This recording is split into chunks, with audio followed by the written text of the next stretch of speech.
primera epístola del apóstol Pablo a Timoteo. Esta carta, junto con segunda Timoteo y Tito, pertenecen a un grupo de cartas que en el siglo XVIII se les llamó epístolas pastorales. Epístolas pastorales. Y la razón por la cual estas cartas fueron bautizadas con ese título es porque ellas contienen una serie de consejos que son eminentemente pastorales. Sin embargo, hay algunas personas que han objetado esta designación porque dicen que es inadecuada. En primer lugar, porque Tito y Timoteo, aunque desempeñaron ciertas labores que fueron eminentemente pastorales, ellos no eran pastores en el mejor sentido del término. Ellos eran delegados apostólicos, es decir, ellos poseían una autoridad que era un poquito mayor que la de un pastor común. Cuando Pablo enviaba a Tito o a Timoteo a cierto lugar para desempeñar cierta función, ellos en ese momento estaban obrando con la autoridad del apóstol Pablo, eran delegados apostólicos. Y por eso algunos opinan que esas cartas no deberían llamarse epístolas pastorales. Y en segundo lugar, algunos también objetan esta designación porque dicen que algunos pueden pensar erróneamente que el contenido de esta carta está designado para pastores, pero no para hermanos comunes de la iglesia. Y hermanos, la razón por la cual nosotros vamos a iniciar en esta noche el estudio de esta carta que pertenece a las llamadas epístolas pastorales es porque entendemos que ellas son de un tremendo beneficio para la iglesia. Nosotros entendemos que estas cartas son útiles para todos los hermanos de la congregación, no solamente para los pastores o los líderes que componen la iglesia. ¿Y por qué nosotros creemos que estas cartas, y específicamente la primera epístola de Pablo a Timoteo, puede ser útil para toda la iglesia y no solamente para los líderes? Bueno, en primer lugar, porque esta carta está dentro de la Escritura. ¿Y qué dice segunda Timoteo capítulo 3 versículo 16 con respecto a toda la Escritura? Que toda la Escritura es inspirada por Dios y útil para enseñar, para redarguir, para corregir, para instruir en justicia, a fin de que el hombre de Dios sea perfecto, enteramente preparado para toda buena obra. Esta carta se encuentra dentro de toda Escritura que es inspirada por Dios y es útil. Esta es una de las ventajas que yo le veo a la predicación expositiva cuando se toma un libro de la Biblia y se predica versículo por versículo, porque eso hace que toda la iglesia sea expuesta a todo el consejo de Dios y no solo a una parte de este. No solamente al texto favorito del predicador o al texto favorito del pastor, sino que el pastor está obligado al predicar expositivamente a tratar todos los versículos que están allí. En segundo lugar, estas cartas también arrojan mucha luz con respecto a la administración de la iglesia. En 1 Timoteo capítulo 3, versículo 14, está el versículo clave de 1 Timoteo. Y allí nos dice el apóstol Pablo, o le dice específicamente a su joven discípulo, esto te escribo aunque tengo la esperanza de ir pronto a verte, para que, aquí está el propósito, para que si tardo sepas cómo debes conducirte en la casa de Dios, que es la iglesia del Dios viviente, columna y baluarte de la verdad. Hay ciertas interrogantes que pueden surgir en nuestra mente con respecto a la administración de la iglesia.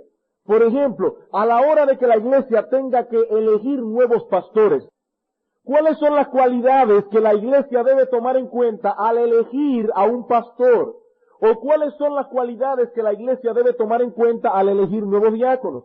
¿O cuál debe ser la participación de las hermanas dentro de la obra ministerial de la iglesia? ¿O cómo puede la iglesia involucrarse en ayudar a los hermanos necesitados? Ninguna otra carta del Nuevo Testamento responde esas preguntas como lo hacen las epístolas pastorales a la cual pertenece 1 Timoteo. Por eso es importante que toda la iglesia la estudie. En tercer lugar, hermanos, estas cartas nos ayudan a visualizar la importancia o el valor de la ortodoxia dentro de la vida piadosa de los miembros de la iglesia. ¿Cuál es el clamor general de muchas iglesias en el día de hoy? Vamos a olvidar lo que nos separa. Vamos a echar a un lado todas las doctrinas que nos dividen y vamos a unirnos en una super iglesia, en una sola religión. Pero hermanos, ese no es el espíritu del Nuevo Testamento. Nosotros encontramos en las epístolas pastorales un énfasis constante en la buena predicación, en la predicación de las doctrinas correctas de la palabra de Dios. Y no solo como un estímulo a nuestro intelecto. No es que vamos a hablar de buenas doctrinas porque eso alimenta nuestro intelecto y estimula nuestro pensar. La buena predicación es importante porque es necesaria para la vida piadosa. Sin ortodoxia no puede haber piedad, porque la piedad se basa en la verdad. Y es importante, por ende, que la iglesia comprenda que ese clamor de echar a un lado todas las doctrinas que nos separan es un clamor incorrecto, porque tendríamos que echar a un lado doctrinas que son escriturales, que están en la palabra de Dios y que nosotros no podemos negociar en pro de la unidad. Por eso es importante estudiar estas cartas. En cuarto lugar, estas cartas presentan ante nosotros un llamado a la piedad y a la consagración. Es necesario que los hermanos de la iglesia evalúen seriamente si ellos están todo lo dedicado a la obra del Señor que debieran estar. Inclusive, que algunos hermanos de la iglesia evalúen con objetividad si Dios los está llamando a la obra ministerial. Que algunos hermanos de la iglesia evalúen con objetividad si acaso Dios los está llamando a la obra ministerial. Nosotros tenemos la convicción de que los futuros pastores de nuestra iglesia están sentados aquí, quizás en esta misma noche, oyendo esta prédica. Y esos hermanos que son los futuros pastores de la iglesia deben evaluar con objetividad, a la luz de lo que veremos en estos estudios, si acaso Dios los está llamando. Hermanos, esta iglesia necesita con urgencia que esos hombres surjan en nuestra iglesia. De otro modo no podríamos de ninguna manera hacer la obra ministerial de la forma en que Dios nos los está demandando. Los 5 pastores de esta iglesia no pueden seguir desarrollando la obra ministerial en una forma adecuada a menos que en esta iglesia surjan nuevos líderes. Y yo creo que esta carta va a poner a muchos entre la espada y la pared en ese sentido. Y en quinto lugar, este estudio es importante. ¿Saben por qué? Porque esta carta servirá de marco de referencia para que los líderes actuales de nuestra iglesia se evalúen sus ministerios. Y cuando yo hablo de líderes actuales de la iglesia, yo no me estoy refiriendo únicamente a los 5 pastores de la iglesia. Me estoy refiriendo a los diáconos. Me estoy refiriendo a los profesores de escuela dominical. Me estoy refiriendo a los monitores de la sociedad de jóvenes. Me estoy refiriendo a todo hermano que en una forma u otra esté desarrollando algún tipo de ministerio dentro de la iglesia. A los hermanos que cantan en el Orfeón. A los hermanos que cantan en eternidad.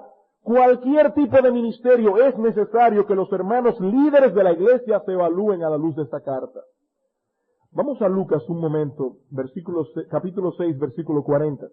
Un texto que Gamal mencionó esta mañana, pero que es pertinente en el contexto de lo que estamos diciendo. Lucas capítulo 6, versículo 40. Dice el Señor aquí, el discípulo no es superior a su maestro. Todo hermano que ministra en la iglesia debe saberse ese texto de memoria. El discípulo no es superior a su maestro, más todo el que fuere perfeccionado será como su maestro. En otras palabras, una iglesia nunca va a ser más espiritual ni más madura que los líderes que la componen. Y por eso es importante que los líderes de la iglesia constantemente estén evaluando sus vidas, constantemente, y si sienten que ellos no llenan la medida que se encuentra en estas cartas, deben abandonar el ministerio o arreglar sus vidas. El discípulo no es superior a su maestro. Y cuando los hermanos de la iglesia comienzan a crecer, comienzan a madurar y alcanzan lo máximo que ellos pueden alcanzar, van a ser iguales a sus líderes. Van a ser iguales a sus líderes. ¿Qué peso más tremendo pone ese principio en la vida de todo hermano que esté ministrando en esta congregación? Por eso estas cartas son importantes, porque ayudan a los hermanos de la iglesia que están en el liderato a evaluarse a la luz de lo que enseñan estas epístolas. Es por estas razones, hermanos, que nosotros creemos que el estudio de la primera carta de Pablo a Timoteo, versículo por versículo, texto por texto, es pertinente para nuestra iglesia, sobre todo en este momento preciso de su historia como congregación. En este momento preciso de su historia como congregación. Pero antes de pasar a estudiar el contenido de una carta, es necesario conocer ciertos detalles que nos ayudarán en la comprensión de dicha carta, tales como su trasfondo histórico, quién fue su autor, quién es su destinatario, y es precisamente eso lo que vamos a estudiar esta noche. Vamos a leer 1 Timoteo capítulo 1, versículos 1 y 2, que es el texto que vamos a estudiar esta noche. El mensaje de hoy se titula Cierto discípulo llamado Timoteo. 1 Timoteo capítulo 1, versículos 1 y 2. Pablo, apóstol de Jesucristo, por mandato de Dios nuestro Salvador, y del Señor Jesucristo nuestra esperanza, a Timoteo, verdadero hijo en la fe, gracia, misericordia y paz de Dios nuestro Padre y de Cristo Jesús nuestro Señor. Antes que nada, hermano, vamos a hurgar en algunos detalles que tienen que ver con el trasfondo histórico de la escritura de esta carta. En primer lugar, el trasfondo histórico de la escritura de esta carta. Yo no sé a cuántos de ustedes les ha sucedido que leyendo el libro de los Hechos, usted siente cuando llega a la conclusión como de que el libro no concluye. Usted está leyendo el libro de los Hechos, va siguiendo la historia de la vida del apóstol Pablo, sobre todo a partir del capítulo 9, y de repente llega al capítulo 28 y dejamos a Pablo preso en Roma. Y a algunos le hubiera gustado saber qué pasó con el apóstol Pablo después de ese primer encarcelamiento en Roma. ¿Qué sucedió con Pablo en ese momento? Sin embargo, Lucas no nos dice nada. Ahora bien, nosotros podemos reconstruir la historia posterior hasta cierto punto usando las epístolas que Pablo escribió durante y después de ese primer encarcelamiento. Digo que podemos reconstruir la historia hasta cierto punto porque definitivamente hay ciertos detalles que se nos van a escapar, pero en sentido general podemos decir que lo que sucedió fue más o menos lo siguiente. Pablo llega a Roma en el año 61, preso. Recuerden que el apóstol Pablo había orado al Señor que le concediera un viaje próspero a ir a Roma, y Dios en una forma soberana le respondió esta oración a Pablo, lo mandó preso a Roma. No era exactamente la forma en que Pablo había deseado ir, pero Dios muchas veces responde nuestras oraciones en la forma que nosotros menos nos esperamos.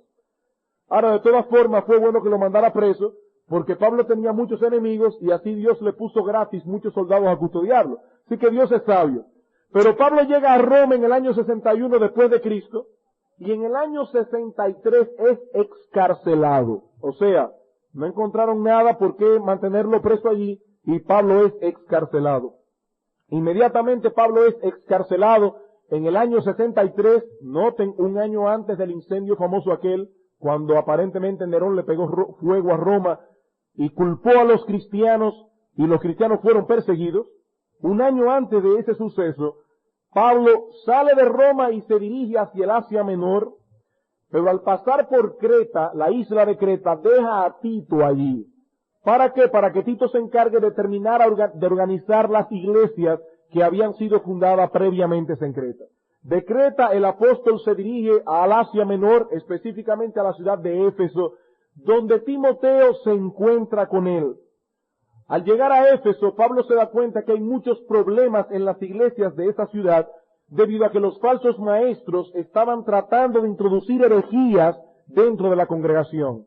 En ese sentido podemos decir que las profecías que Pablo dio antes con respecto a esa iglesia se estaban cumpliendo. Vayan conmigo a Hechos capítulo 20. Hechos capítulo 20. El apóstol Pablo había profetizado que los falsos maestros iban a tratar de minar la iglesia de Éfeso.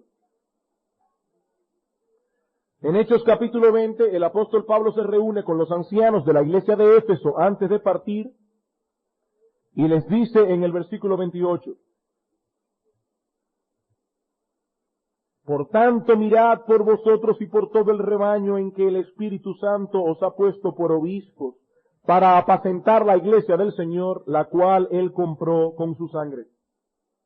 Porque yo sé que después de mi partida entrarán en medio de vosotros lobos rapaces que no perdonarán al rebaño, y que de vosotros mismos se levantarán hombres perversos que hablen cosas perversas para arrastrar tras sí a los discípulos. Pablo había profetizado a los hermanos ancianos de la iglesia de Éfeso: yo sé que después de mi partida los falsos maestros tratarán de minar esta congregación. Y cuando Pablo llegó a Éfeso después de su escarcelamiento en el año 63, se encontró con que esta profecía se estaba cumpliendo en la iglesia.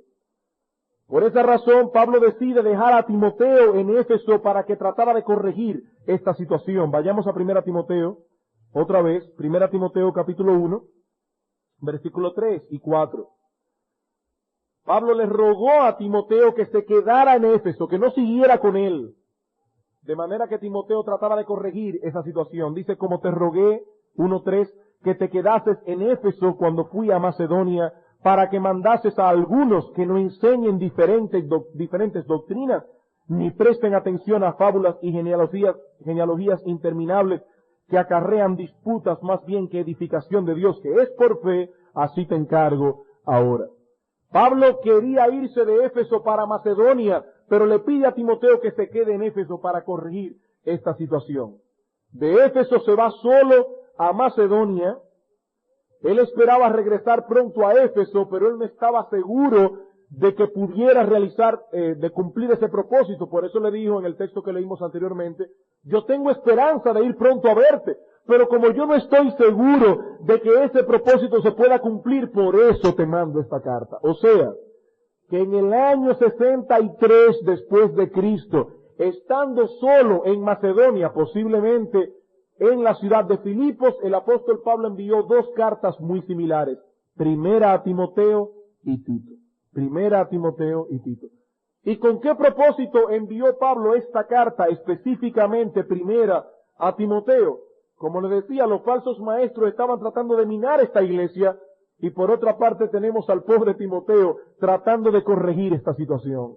¿Y quién era Timoteo? Como veremos más adelante, un individuo sumamente joven, enfermizo y tímido, que necesitaba con urgencia una carta que le sirviera de estímulo para la difícil labor que Pablo le había encomendado. Por tanto, ¿cuál es el propósito primordial de 1 Timoteo? El doctor Hendrickson nos dice básicamente que 3. Primero, fortalecer el espíritu de Timoteo. Timoteo necesitaba ser alentado. En segundo lugar, impartir orientación en el crítico conflicto que se estaba desarrollando en la iglesia con respecto a los herejes. Y en tercer lugar, dar órdenes para la conducta apropiada en el culto público. Guarden en sus mentes esos 3 propósitos, porque los estaremos viendo durante toda la epístola. Fortalecer el espíritu de Timoteo, enfrentar la situación crítica de la herejía y en tercer lugar impartir órdenes apropiadas para la conducta en el culto público. Bien, hermano, habiendo visto ese trasfondo histórico general rápido de 1 Timoteo, pasemos a ver quién es su autor. ¿Quién es su autor? Como toda carta de aquella época, hoy nosotros decimos: estimado fulano de tal, espero que te sienta bien, etcétera, y al final tú firmas: con sincero amor fulano de tal. En las cartas de la época de Pablo no era así. Se comenzaba con el remitente, luego el destinatario, y finalmente venía un deseo del remitente al destinatario antes del cuerpo de la carta. Y eso es lo que vemos aquí. ¿Qué dice el capítulo 1, versículo 1? Dice: Pablo, apóstol de Jesucristo, por mandato de Dios nuestro Salvador y del Señor Jesucristo nuestra esperanza. ¿Quién es el remitente de esta carta? El apóstol Pablo. Pero aquí hay algo que nos llama tremendamente la atención, tremendamente. Es extraño que en una carta tan personal como esta, escrita por un individuo que no era amigo de títulos ni de pompas, a uno que era su más íntimo colaborador y amigo, Pablo comience con un título tan formal y tan oficial. Aquí dice: Pablo, apóstol de Jesucristo por mandato de Dios nuestro Salvador. Eso casi es como que yo me vaya fuera un tiempo, le escriba una carta a mi esposa donde diga, el pastor de Iglesia Bíblica del Señor Jesucristo, Sugel Michelén Estefan, la señora, gloria de... Bueno, ella va a decirme que es algo raro. Una carta tan personal a alguien que está tan cerca del corazón de uno no esperaría un comienzo tan formal. De hecho, comparen, por ejemplo, cómo comienza la carta a Filemón, que era un amigo de Pablo, y se van a dar cuenta que Pablo no usó en su carta a Filemón estas formalidades. Y Timoteo estaba más cerca de Pablo que Filemón. Dice aquí Pablo, Filemón 1, Pablo prisionero de Jesucristo, y el hermano Timoteo al amado Filemón. Eso como que suena más íntimo, más cariñoso, menos formal. Nosotros creemos que si toda la escritura es inspirada por Dios, eso significa que cada letra, cada frase, cada oración de este libro está allí porque Dios quiso que estuviera allí. Así que yo no creo que fue una coincidencia ni algo casual que el apóstol Pablo comenzara esta carta en un tono tan formal. Hermanos, el apóstol Pablo está escribiendo aquí un documento que lleva todo el peso y el carácter oficial de su apostolado. Nosotros vamos a notar en todo momento un tono cariñoso al referirse a su amado hijo Timoteo, pero debido al propósito de esta epístola, esta tenía que ser escrita en ese tono autoritativo. La palabra apóstol significa literalmente uno que es enviado, un enviado. Y en el Nuevo Testamento se usa para designar a ese grupo de 12, incluyendo al apóstol Pablo, los cuales tendrían la autoridad de aquel que lo envió, en este caso el Señor Jesucristo. Por eso Pablo dice, Pablo, apóstol de Jesucristo. Es decir, alguien que ha sido enviado y comisionado por Cristo, y alguien que consecuentemente posee una autoridad delegada por él. Las palabras de Pablo escritas en este documento son las palabras de Cristo.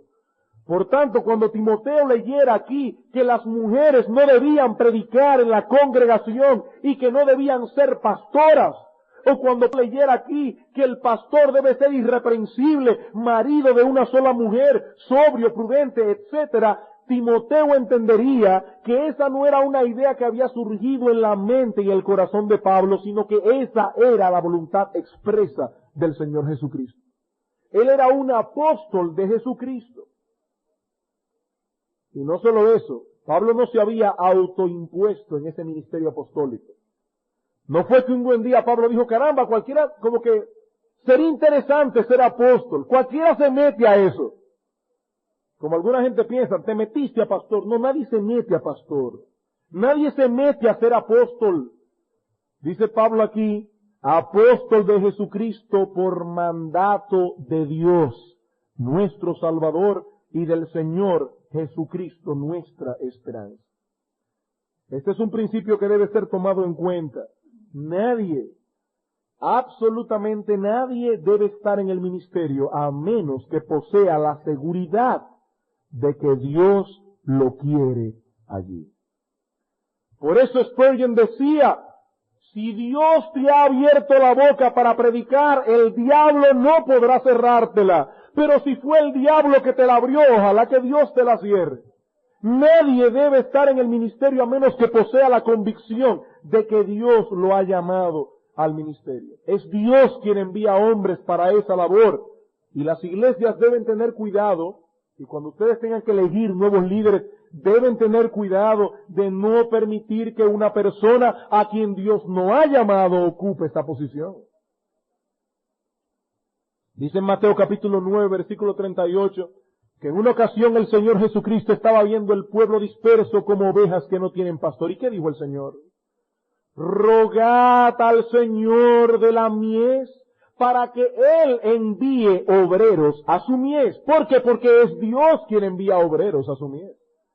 En Hechos capítulo 20, versículo 28, el texto que leímos, Pablo dice a los ancianos de Éfeso, mirad por vosotros mismos y por todo el rebaño en que el Espíritu Santo os ha puesto por obispos para apacentar la iglesia del Señor. El Espíritu Santo os ha colocado en esta posición. En Efesios 4:11 dice Pablo que el mismo Señor Jesucristo constituyó a unos apóstoles, a otros profetas, a otros evangelistas y a otros constituyó pastores maestros. Y en 2 Timoteo 2:4 dice Pablo, ninguno que milita se enreda en los negocios de la vida a fin de agradar a aquel que lo tomó por soldado. Es Cristo quien nos ha enrolado en este asunto. Por eso cuando un individuo se autopone como pastor en una iglesia, ese individuo será un vehículo de maldición para muchos.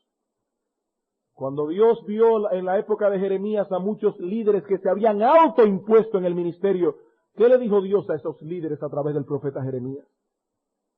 He aquí dice Jehová, yo estoy contra los que profetizan sueños mentirosos y los cuentan y hacen errar a mi pueblo con sus mentiras y con sus lisonjas. Y oigan esto, yo no los envié, ni les mandé, y ningún provecho hicieron a este pueblo.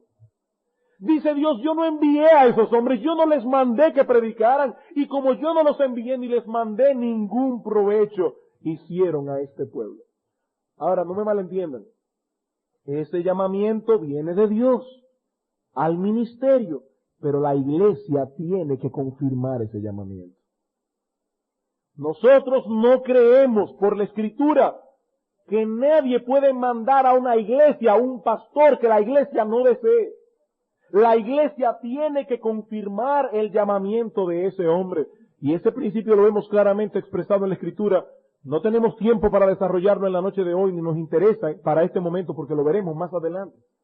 Pero noten, por ejemplo, en Hechos capítulo 6, cuando había un problema de las esposas de las viudas de los griegos que eran desatendidas, ¿qué dijo Pedro o los apóstoles a los hermanos que estaban reunidos allí? Escojan de entre ustedes varones piadosos, llenos de sabiduría y de fe, para que ellos desempeñen este ministerio.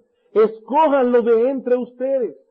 Y en Hechos capítulo 13, cuando Dios llamó a Pablo al ministerio, Dios no le dijo a Pablo, Pablo, yo te envío al ministerio. ¿Qué dijo Dios? Dice la Biblia que en Antioquía estaban reunidos los hermanos y que el Espíritu Santo le dijo a la iglesia, apartadme a Saulo y a Bernabé para la obra que los he llamado.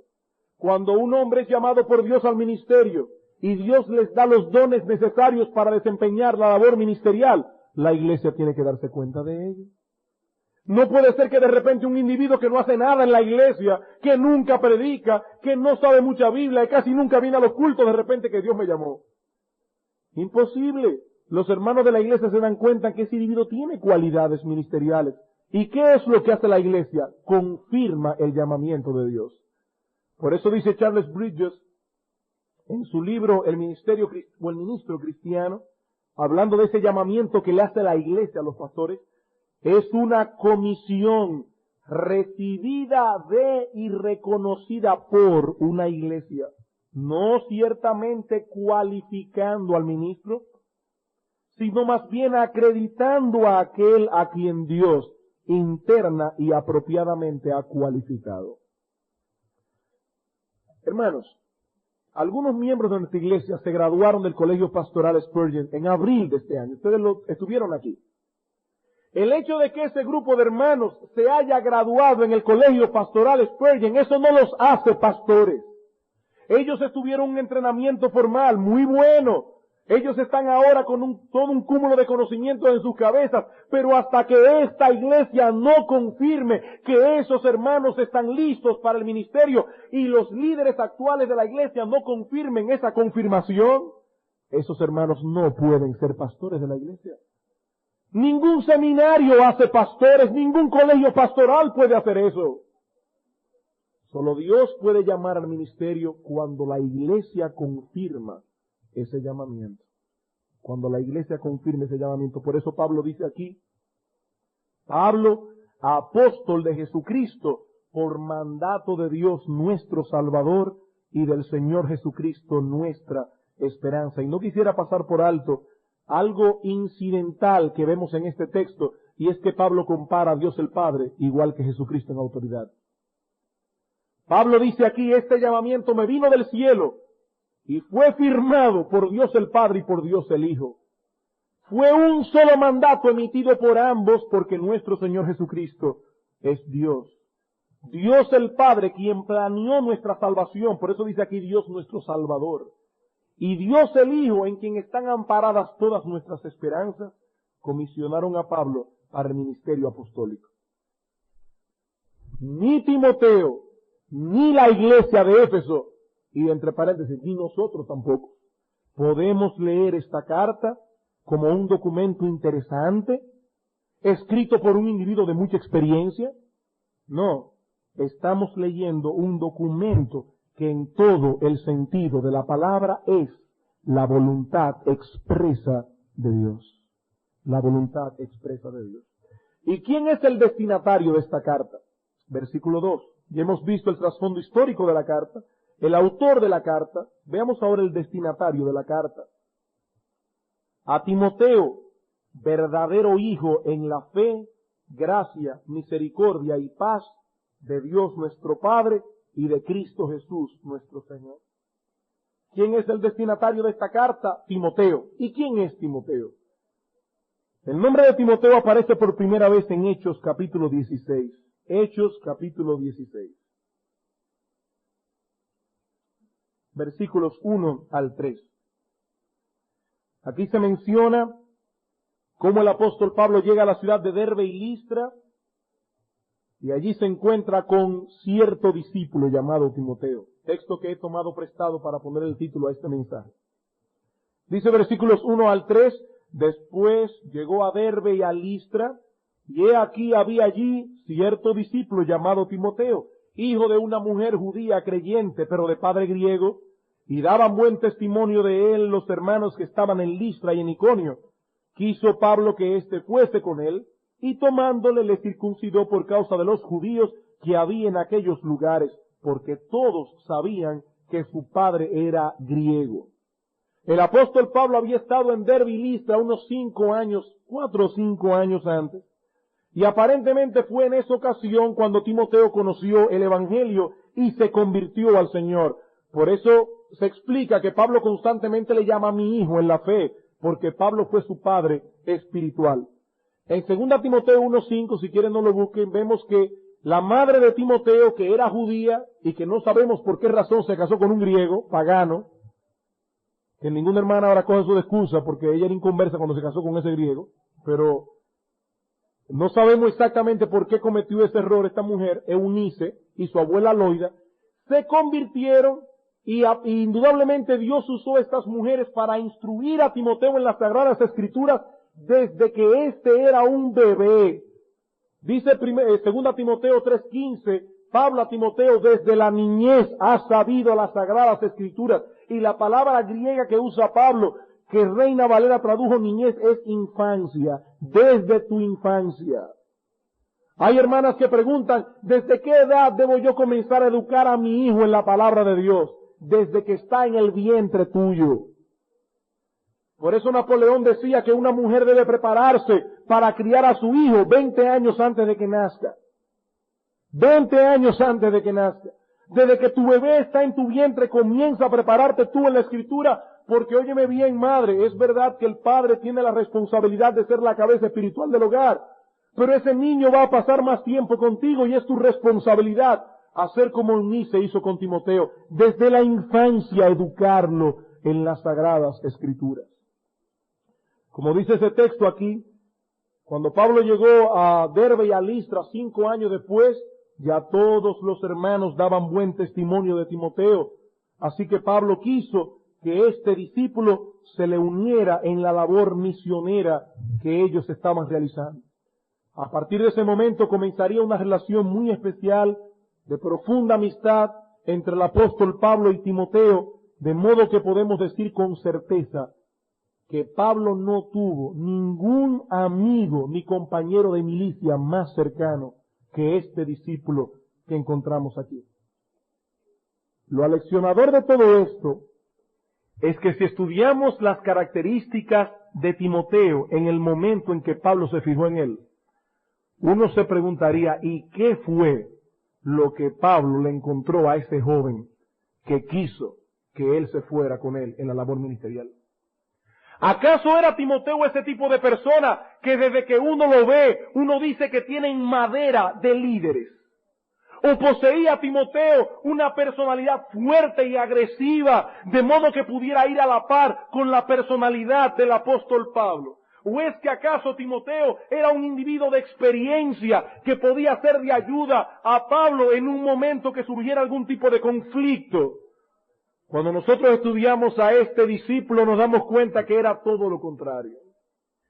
Timoteo era el individuo que quizás ninguno de nosotros hubiera elegido para acompañarlo en tareas tan peligrosas como las que Pablo quiso que él acompañara. En primer lugar, Timoteo era demasiado joven.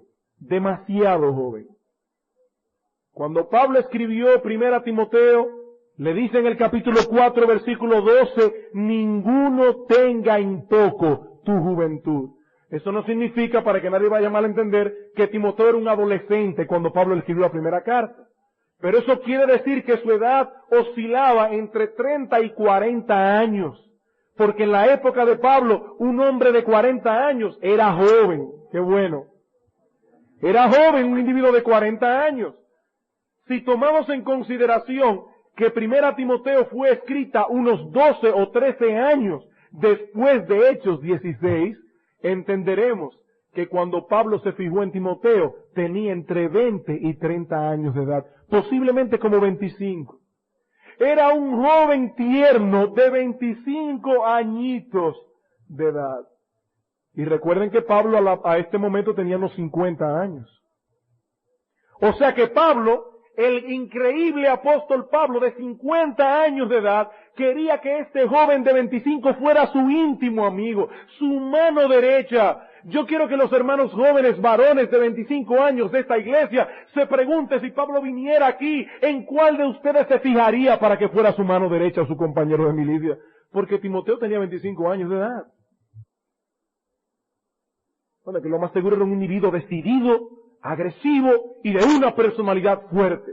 No, Timoteo era un individuo callado, tímido, de carácter débil. Eso es lo que nos enseña la palabra de Dios. Constantemente el apóstol Pablo tiene que estar animando a Timoteo. Vayamos un momento a 2 Timoteo.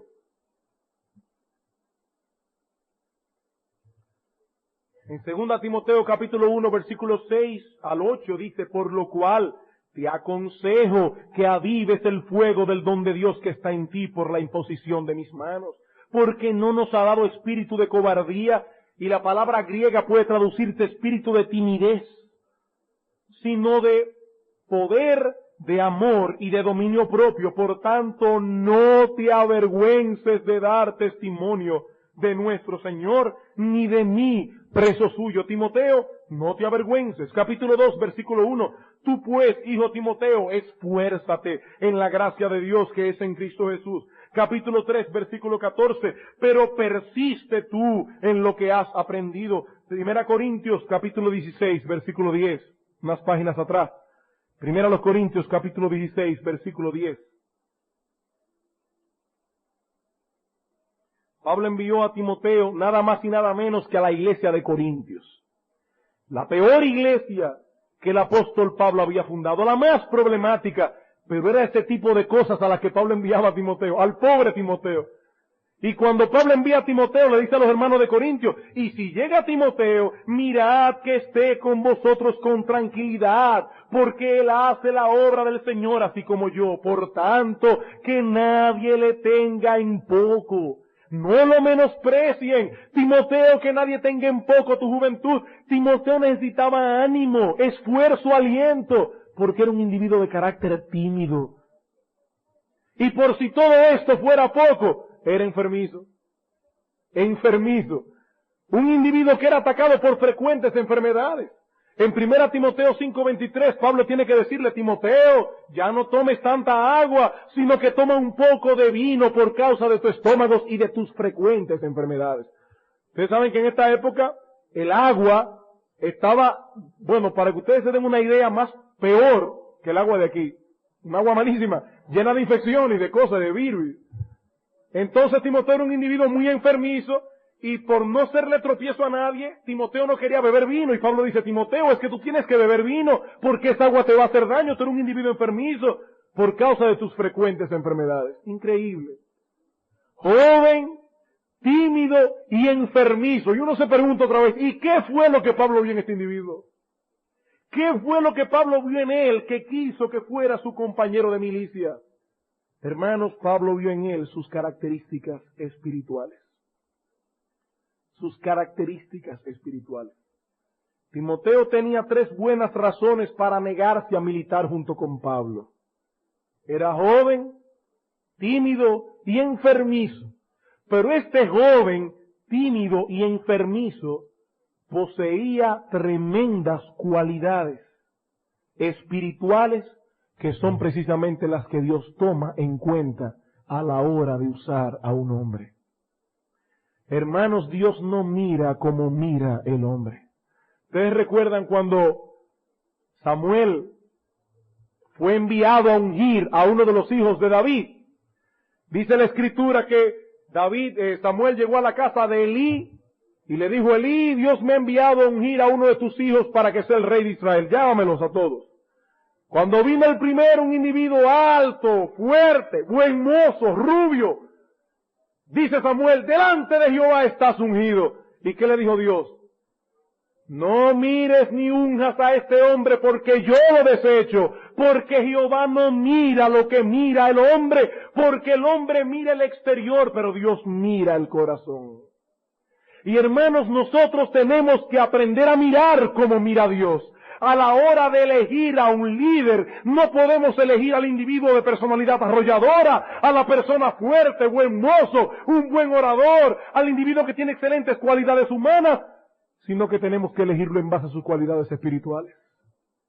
En base a sus cualidades espirituales, si no, ese individuo no sirve. No importa que sea inteligente, no importa que sea profesional, no importa que tenga una buena oratoria, no importa que tenga apariencia física, ese individuo no sirve, a menos que no posea las cualidades espirituales necesarias para desempeñar la obra de Dios. Eso fue lo que Pablo vio en Timoteo. Yo no quiero meterme en ese tema, pero cuando nosotros estudiemos con los jóvenes la teología de la soltería, vamos a hablar mucho de eso. ¿Cuántos criterios equivocados usamos nosotros a la hora de elegir a un compañero o a una compañera? ¿Cuántos criterios equivocados?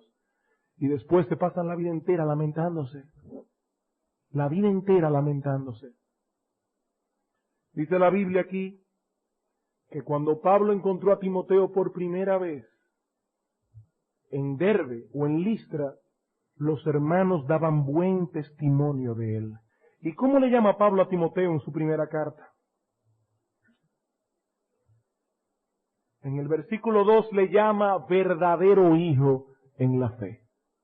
A Timoteo, verdadero hijo en la fe. Y viniendo esto de la boca de Pablo, eso es un verdadero halago. En otro lugar, Pablo le llama a Timoteo, mi hijo amado y fiel en el Señor. ¡Qué piropo! Mi hijo amado y fiel en el Señor. ¿Y por qué Pablo le llama aquí a Timoteo que él era su verdadero hijo? Y esa palabra verdadero significa mi hijo legítimo en la fe. Bueno, en primer lugar, porque Timoteo era un verdadero creyente. Y como tal, Pablo era su padre espiritual. Timoteo había dado fruto de ser un creyente genuino en el Señor. Él no era como Demas. Él no era como estos falsos maestros que, como veremos el domingo próximo, habían sido pastores de la iglesia de Éfeso y eran falsos maestros. Pablo dice, no, tú eres un verdadero hijo en la fe. Tú eres un hijo legítimo. Tú tienes cualidades y frutos que me dan a entender a mí que tu conversión fue real, fue genuina. Pero no solamente eso. Pablo le llama a Timoteo su verdadero hijo en la fe, porque Timoteo era un hombre fiel. Ustedes han oído en la calle cuando dice, oye, ese individuo es hijo de su papá. ¿Ustedes han oído eso? De tal palo, tal astilla.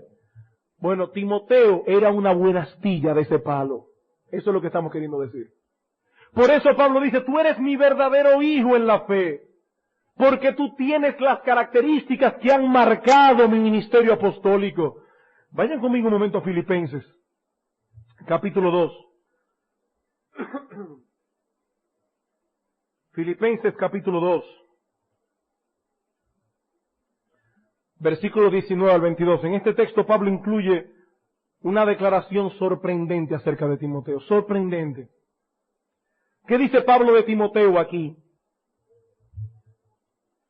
Espero en el Señor Jesús enviaros pronto a Timoteo, para que yo también esté de buen ánimo al saber de vuestro estado. Y oigan esto.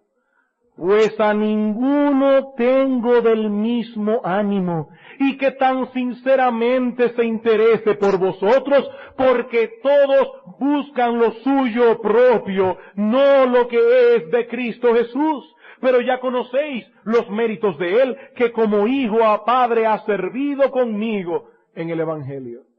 ¿Qué dice el apóstol Pablo acerca de Timoteo? A ninguno yo tengo como él. Él es joven, él es tímido, él es enfermizo, pero yo no tengo a ninguno dentro de mis compañeros de milicia que sea como él, porque todos buscan lo suyo propio, no lo que es de Cristo Jesús. Y esa era la cualidad que hacía a Timoteo un poderoso instrumento en las manos de Dios.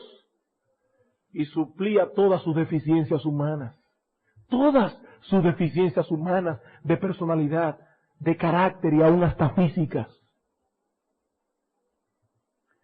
Hermanos, aquí está la razón principal por la cual muchos de nosotros, los creyentes, no somos usados por el Señor como podríamos ser usados. Estamos demasiado preocupados por nuestros propios asuntos. ¿Sabes una cosa? Tú estás enmarcado en ese texto.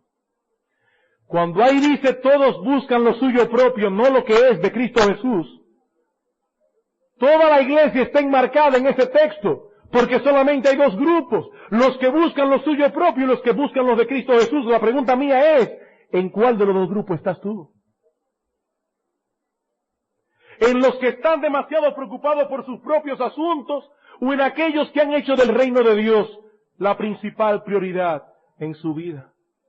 Timoteo era joven, tímido y con una contextura física débil, pero poseía una cualidad o una ambición que permitía que Dios lo usara a plena capacidad. Los asuntos del reino de Dios eran más importantes que sus propios asuntos. Los asuntos del reino de Dios eran más importantes que sus propios asuntos. Y oigamos una cosa, hermanos, Dios espera que esta cualidad esté presente, no solo en los pastores, sino en toda persona que se llame cristiana. ¿Qué dice Mateo 6:33? Buscad primeramente el reino de Dios y su justicia, y todas estas cosas os serán añadidas. Y Dios no le dijo eso, o Cristo no le dijo eso a los pastores, se lo dijo a todos los discípulos. A todos los discípulos. Yo no pienso que para que un hermano sea fiel, debe ser pastor de la iglesia. Hay hermanos que tienen esa mala concepción de que si un hermano es fiel, debe ser pastor. Y si es ultra super fiel, debería irse al África del Norte a predicar el Evangelio. Pero hermanos, ese concepto no es bíblico. Dios necesita ingenieros que sean fieles. Dios necesita abogados que sean fieles, sobre todo abogados. Dios necesita médicos que sean fieles. Dios necesita hombres en todas las esferas de la vida que sean fieles. Pero déjame decirle algo.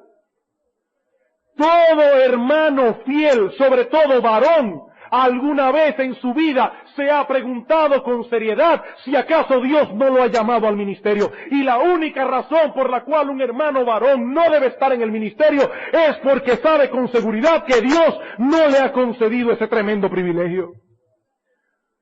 Pero si somos de esos que no pensarían nunca abandonar su profesión o su carrera universitaria o su posición económica por causa del servicio al Señor, tú no eres de los fieles.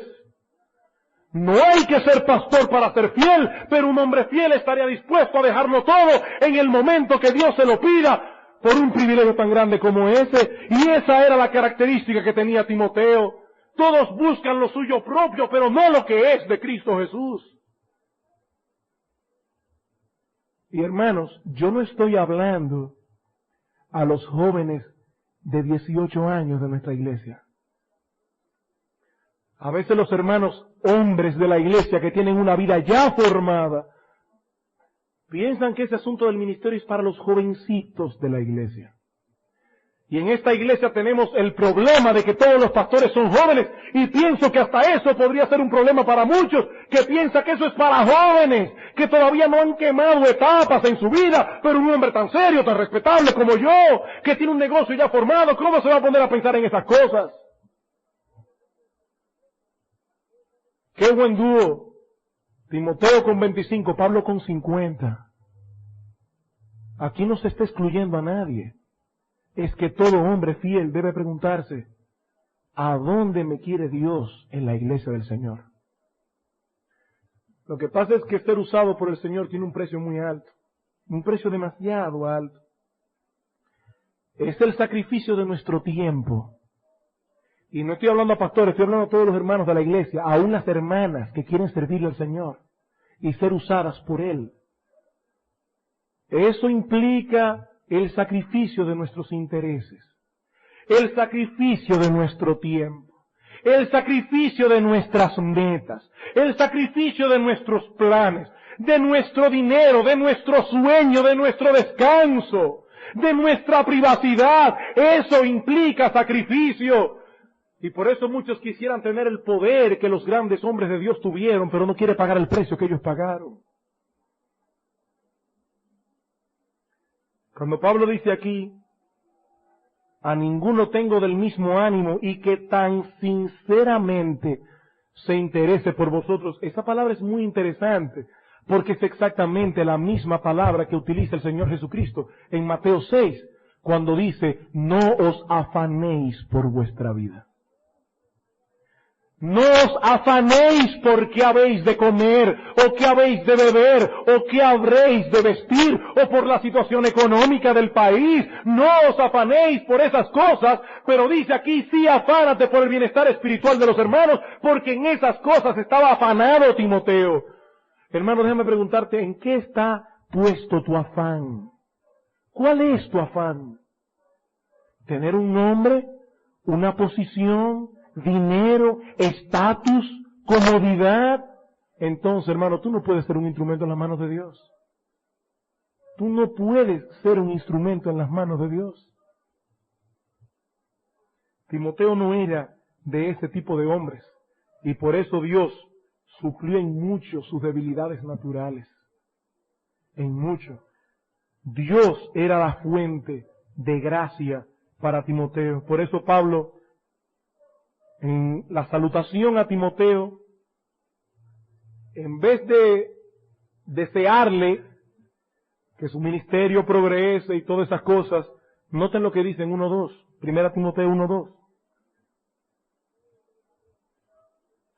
A Timoteo, verdadero hijo en la fe, gracia, misericordia y paz de Dios nuestro Padre y de Cristo Jesús nuestro Señor. La gracia de Dios es la fuente de la cual emanan todas las bendiciones de Dios, mientras que la paz es el resultado que obtiene el creyente al estar amparado o sumergido en esa fuente de gracia. Por eso siempre en las salutaciones Pablo dice, gracia y paz sean a vosotros de Dios nuestro Padre y del Señor Jesucristo. Ahora bien, la gracia y la paz en las salutaciones de Pablo la hemos estudiado antes. Pero aquí hay una palabra que quiero notar y es la palabra misericordia. Y la quiero hacer resaltar porque Pablo incluye la palabra misericordia solamente en la salutación a Timoteo. Pablo escribió por lo menos 12 cartas del Nuevo Testamento. Y en todas las cartas dice gracia y paz. Pero solo cuando escribió 1 y 2 Timoteo incluyó la palabra misericordia. Y uno se pregunta, ¿por qué? ¿Por qué? Hermanos, porque Timoteo necesitaba la gracia de Dios que lo capacitaba. Necesitaba la paz de Dios.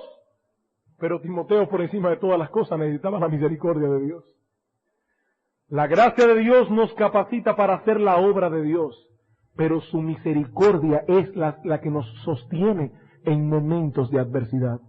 La gracia nos capacita con cualidades para ministrar, pero solo es la gracia de Dios la que permite que nosotros permanezcamos fieles en el ministerio en medio de la adversidad. Y si había algo que Timoteo necesitaba y mucho, era la misericordia de Dios. Ustedes se imaginan a este pobre muchacho, tímido, enfermizo, enfrentando solo en Éfeso a estos leones que estaban tratando de devorar la iglesia de Dios. Indudablemente Timoteo necesitaba la misericordia divina. Pero hermanos, qué alentador y qué bueno es saber que así como Dios es una fuente inagotable de gracia y de paz, también es una fuente inagotable de misericordia. Él capacita para el ministerio, no solo dándonos los dones necesarios, sino también supliendo nuestras debilidades humanas. ¿Cuál es el problema nuestro? Ser fiel. El problema nuestro es ser fiel. Es poner en segundo lugar nuestros intereses personales y poner en su prioridad correcta el reino de Dios y su justicia. Yo creo que Dios está haciendo una obra muy grande en medio nuestro por su gracia, una tremenda obra de gracia en esta iglesia, por su bondad.